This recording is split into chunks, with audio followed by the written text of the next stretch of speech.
ئەوەی ڕوونە ئەمڕۆ پلاستیک بۆ بە بەڵایەکی گەورە بەسەر ژینگەی گۆی زەوی بەگشتی کوردستان و هەڵەبجە بە تایبەتی ئەوەی کە زەرمەندە زیاتر زەرمەندە ئێمەین لەبەر ئەوەی ئەو پلاستیکانی کە بەرهەمێنرێت لە ئەم شارەیە دووبارە بەکارهێنانەوەی نییە زۆر کەم ئەتوانین دووبارە بەکارهێنانەوە ببینین لێرە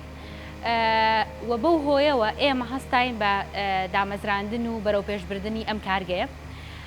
لە ڕاستیدا بیرۆکەی ئەم کارگەیە لەلایەن ئەوون و دۆمنیک کە یەکێکیان سکۆتلەندی یەکێکیان ئەڵمانیە ئەم بیرۆکەیە لەلایەن ئەوانەوە دانراوە و هاتن بۆ کوردستان و هەڵەبجەیان لەبەر ئەوە هەڵبژات کە ئەو کارە ساتە ژینگەیە مرۆیی کە بەسەر شارەکەیان هاتبوو و هەروەها زانیان کە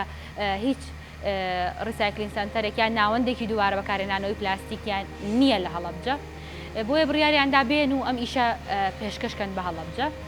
دوای ئەوەی کە ئەوان لە مانگی 12 ساڵی 2021 هاتنە ئێرە و دەستیان کرد بە وردەکاریەکانی دروستکردنی پرۆژەکە ئێمە لە 16 سی 2022 وەکو وەفایەک بۆ یادی کیمابارانکردنی هەڵەبجە کردنەوەمان بۆ شوێنەکە کرد.